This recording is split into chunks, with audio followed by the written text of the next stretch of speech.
drunk tank, burn all their cities, and seeing my...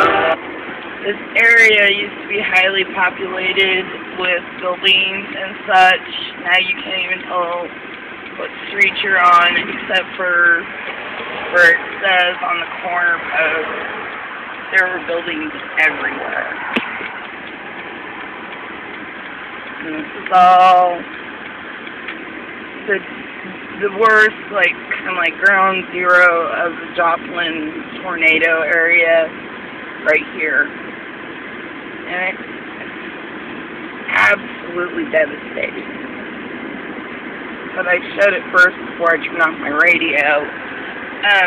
Was the largest hospital in the area where many people lost their lives.